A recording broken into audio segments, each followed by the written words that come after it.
What's up guys, Houndish here, and today we're back with a weekly reset breakdown for Destiny 2 kicking off on the 21st of June. And we're heading into week 5 for the season. Time seems to be just flying by, and initially, as always, we'll cover the new seasonal challenges. We've got the reset on containment and the in-game rotation, as well as chances to level up with the Crown of Sorrow for the season, and the new story progression for the week. And then we'll cover the Eververse, Nightfalls, all of our activities, key vendors and featured loot in the game this week. So as always, I hope this video is useful. But before we get into it guys, you may have heard about the mighty Raid Shadow Legends, the biggest game that you can fit in your pocket, available to play for free right now on mobile devices and PC. Raid has more than 600 awesome champions with unique skills, factions, and a ton of artifacts to customize your characters. Raid has just celebrated its 3rd birthday, and following a strong start, Raid has consistently added new content, kicking off with hundreds of unique heroes and bosses. Many more have arrived with new factions such as the Shadowkin, a tribe of epic warriors perfect for assaulting the Doom Tower, which is one of Raid's biggest activities with more than 120 levels. And then Raid's biggest and baddest boss, the Hydra, with multiple heads, each of which have different abilities for some serious challenge. But in return, it rewards some of the best artifacts in Raid.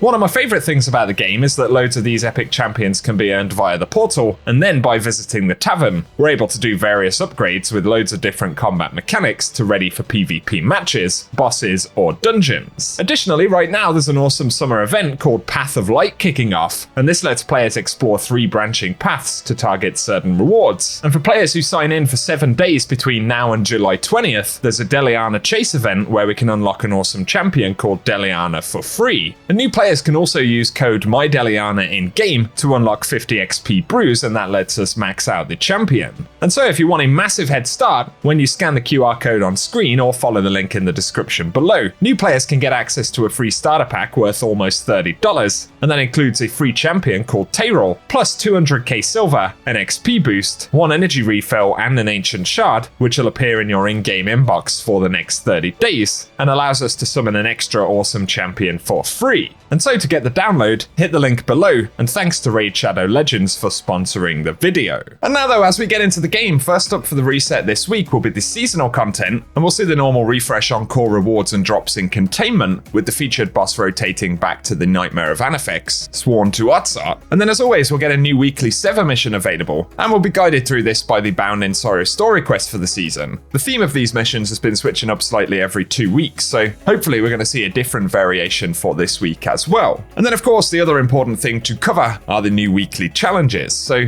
firstly, there is Bound in Sorrow 5 to complete the quest portion and defeat nightmares on the moon, as well as Nightmare Containment 3 to complete Tears of the Nightmare Containment public event, and we need 150 points scored there. Then there is Empty Grief to complete the Sever Grief mission using only a Void subclass and Void, Kinetic, or Stasis weapons. Plus we've got Umbral Focusing 2 to focus equipment at the Crown of Sorrow, and we need 6 weapons as well as 4 focused armor pieces.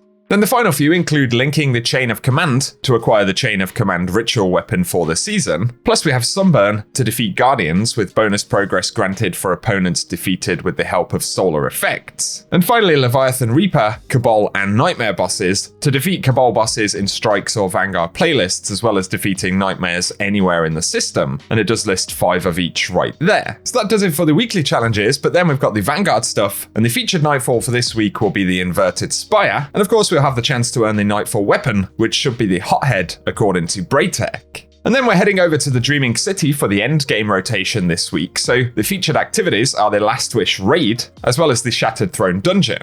Both of these will drop their unique items with updated power relevancy, and we'll get pinnacle drops on completions. Plus we'll have the reset on the Duality Dungeon as well, which mainly affects the drop rate for the Heart Shadow Exotic Sword, so good luck if you're jumping in and grinding for that one. Over to Gambit though, and this week we will get bonus ranks all week long, so if you want to level up with the Drifter or farm any of the Gambit drops, it's going to be a good week to do it. But there are a couple of things for Crucible as well, and Lord Shaxx brings Clash back as the featured mode, but additionally we're going to get zone control in Crucible Labs according to Bungie, which should be interesting, and they did cover details on that mode in the recent TWAB. And finally on the weekend, Trials Freelance will return, so if you fancy jumping into Trials Freelance, it's going to be a good weekend to play. Finally, for activity stuff though, the featured Lost Sector for Tuesday's reset will be Sepulture, which will be dropping exotic chest pieces. And finally, that takes us on to the Eververse rotation for the week. And in the store, we should be seeing the Hydrofoil shell, a new exotic ghost shell right there, which will cost 2,850 Bright Dust. Additionally though, we'll see the legendary Conductor emote, which will be 700 Bright Dust this week, as well as the Ossified Entrance Transmat effect, which will be 450 Bright Dust. And as always, the shader will be 300 Bright Dust. And this week, the featured one will be Argent Teratorn.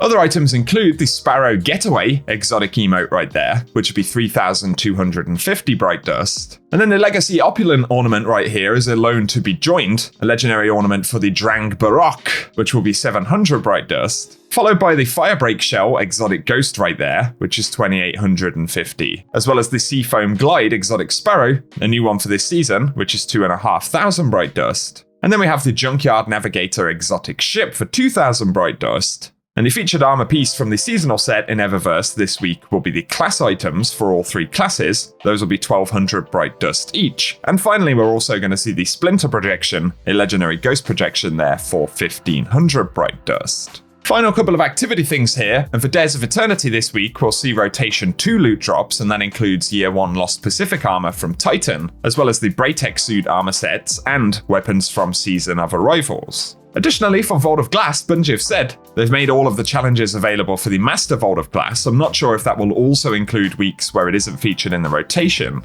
If that is the case though, we should see the Out of Its Way Templar challenge dropping Fatebringer Time Lost this week. And the final bit of legacy content in the Dreaming City is the Ascendant Challenge, and this week it will be Ouroborea, which is accessed via Aphelion's Rest in the Strand. So not too difficult to find, but if you want any gameplay of the location for that one this week, we'll run some footage at the end of the video. And otherwise, for today, guys, that is everything that we have to round up in the weekly reset. So, as always, I hope you've enjoyed this one and found it useful. If you have, a rating down below really does help us out on the channel. Plus, be sure to get subscribed if you want to see more Destiny content. But otherwise, as always, I appreciate you all tuning in, and I hope you have an awesome day.